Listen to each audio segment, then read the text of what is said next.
was getting a bit emotional, so I thought, what's the rational, normal thing to do here? Get a camera out and film your experience. Yeah, I don't know where our thought process goes with that, but I think it goes to the point now where others will understand, and it makes people realise that actually you're still human too, and some days are just hard. I know getting older is difficult anyway, but does anyone else dread birthdays because certain people aren't in their lives anymore, and birthdays that they used to have just aren't the same? And no matter what you do, you can't get those back. And although you've got amazing people around you that create new experiences and you can have a new birthday, you miss the people that you haven't got anymore. And as I'm getting older, it makes me think of so many things, like, well, the awful taboo subject that nobody ever wants to talk about, which is when you're not here anymore, when you actually aren't here anymore. And the older that you get, for me personally, the more of a fear I have of that, because I want to see my children grow up. I want to see them get married or have relationships, and you know what I mean, and be successful in whatever it is they choose to do.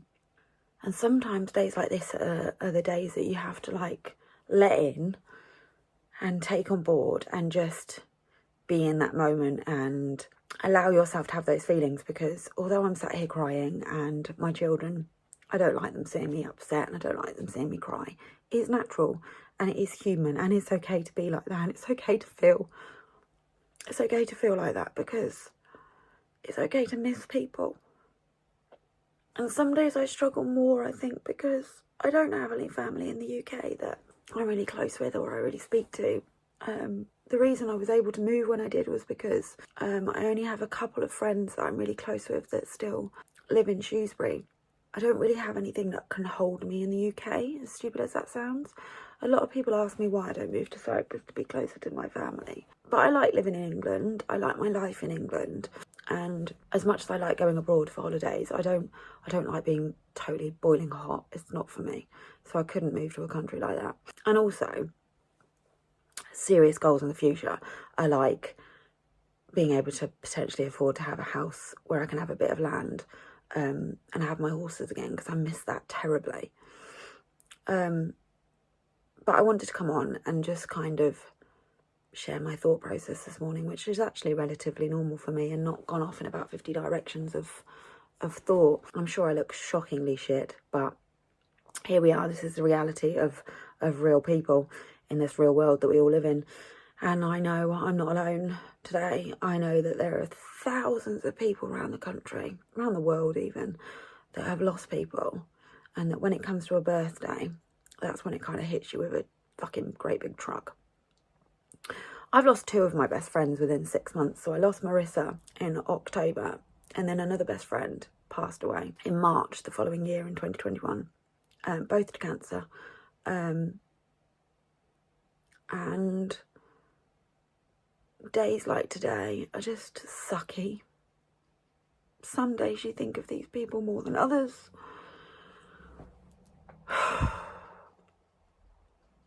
And then I feel guilty. Does anyone else get that guilt that, like, you're sad and you're upset that you miss them, but you're still here?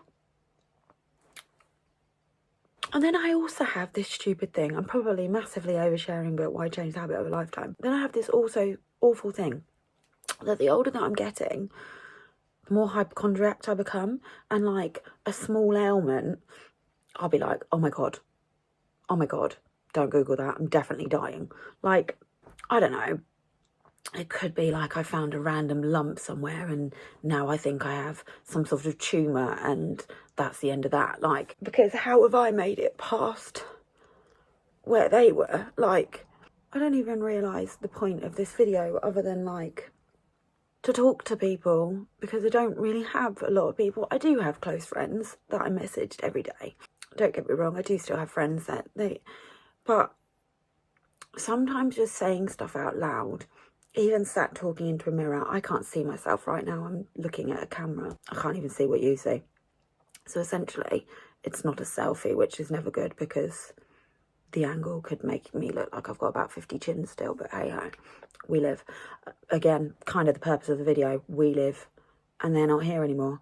And memories kick your ass on Facebook, don't they? Like, Facebook memories can really, really kick your ass.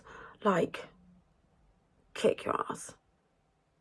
I guess for me, some days I can be all pumped and be like, live in the moment, and it puts everything in perspective and how lucky we are that we're still here, and live for the other people, because if they were here, they would be living it. And then the other part of me just feels really fucking miserable, doesn't want to get out of bed, wants to eat shit, allow myself to feel miserable, and just like wallow in that self-pity.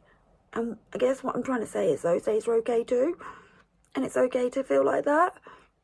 And it's okay to be really sad that they're not here anymore.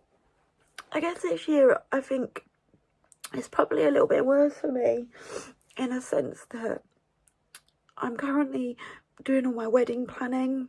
Those of you that know that I was married previously, Marissa was my maid of honour, and 100% would have been my maid of honour this time, and she's not here. Not saying I don't love my maid of honour, because I do. I love her to death. And it's a brand new friendship, and that just goes to show it's not about the length of time that you've been friends with someone. It's about what that friendship is and what that means and the experiences you've had and the conversations you've had. So you could have been friends with someone for 5 minutes and they could be the most incredible friend to you, and you already know that they're your rock, which is what I have. And I'm very lucky that I've found another friendship like that, because it's incredibly rare, and the older you get, the more you realise what friendship means.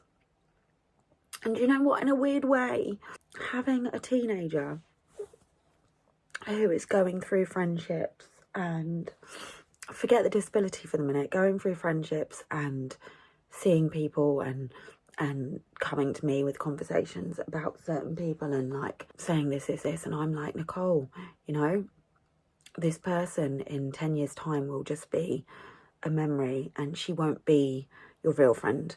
She's not a friend, but you won't see that right now because this is your whole bubble. Because when you're at school, the people you're at school with, that is everything. And it's not until you get to like 10, 15 years later that you start to think, God, that person was actually really not very nice to me. Or, do you know what I mean? I don't even know what I'm trying to talk about, to be honest. I just thought, get the camera out, get it off my chest, and it might make me feel a bit better to then push through for the rest of the day. I don't know where I went off on a tangent with stuff, to be honest. But yeah, Marissa would have been my maid of honour.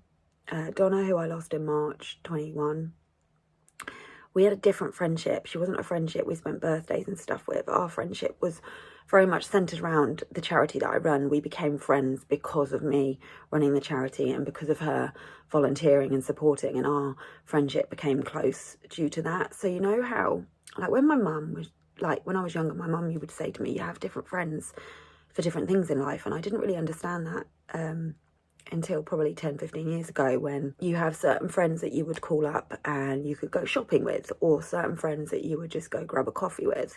You have certain friends that you would go on road trips with, like Donna. Me and Donna were road trip ones, and to do with the charity and rescuing dogs, and she fostered a lot of dogs for the charity. And then you have friends that you spend your birthdays with and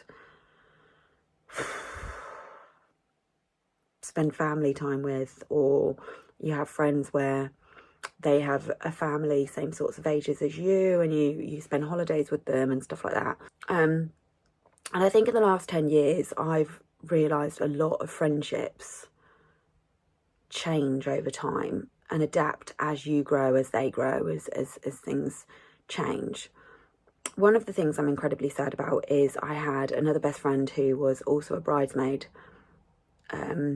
at my first wedding, my rehearsal, let's say, my rehearsal wedding. This is the real thing this time.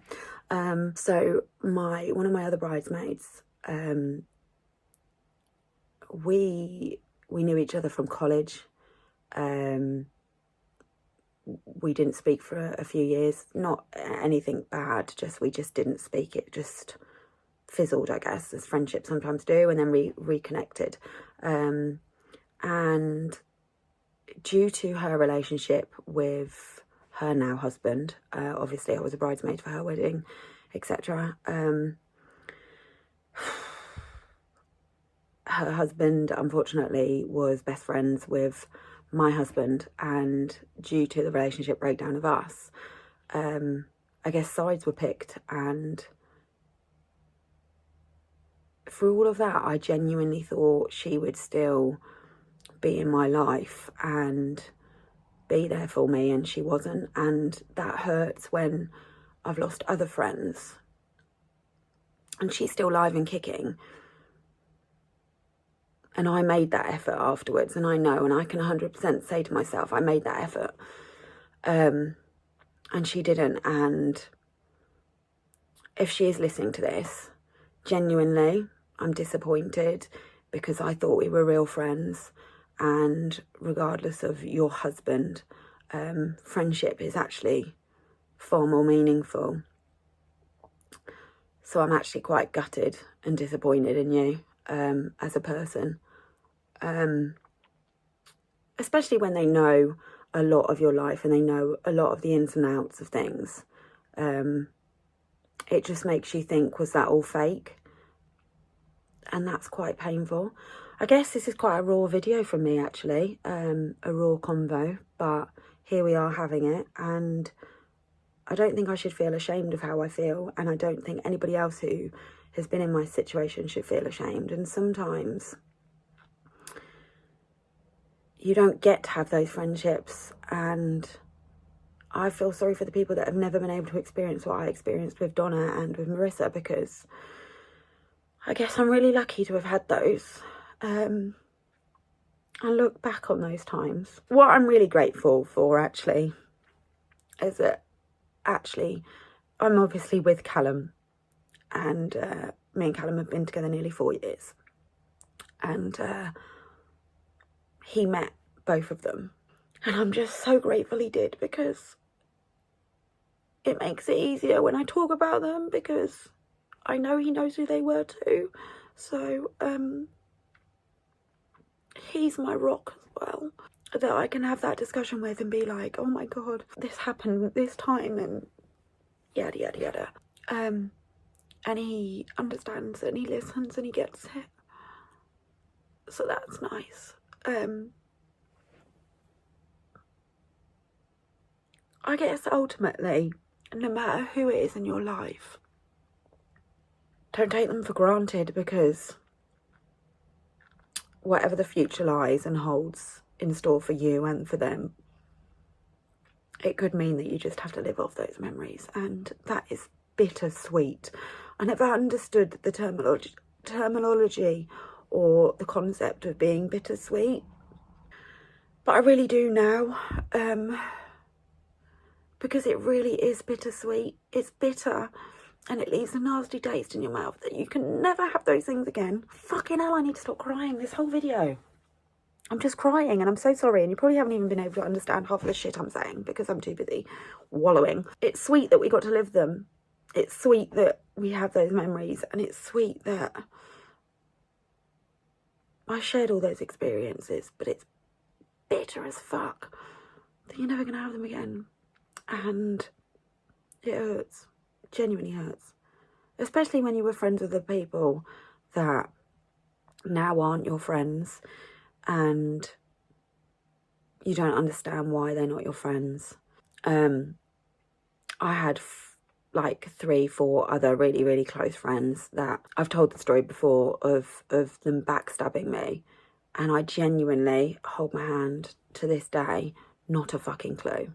Not a clue. My only thing that I can come to with friendships when things go Pete Tong is over jealousy, and over happiness and over success. And I think that when you are successful, or others see you being happy, it makes them reflect about themselves. It's not a reflection on you, it's about them and their own unhappiness, and genuinely in this world, which is incredibly sad, there aren't many people that are actually bigging you up and fighting your corner and want to see you succeed, because they want themselves to succeed. And it is a selfishness that a lot of people have, and it's a poor quality that a lot of people do have. And it's sad. It's actually very sad that people can't be happy for other people in this world because they're already unhappy. So what I'm saying really, recently actually, I don't know how this video have got to here, but here we are, we're here. I've been doing a lot of like manifesting, and at first I felt really ridiculous. I didn't even tell Callum I was doing it because I felt so stupid.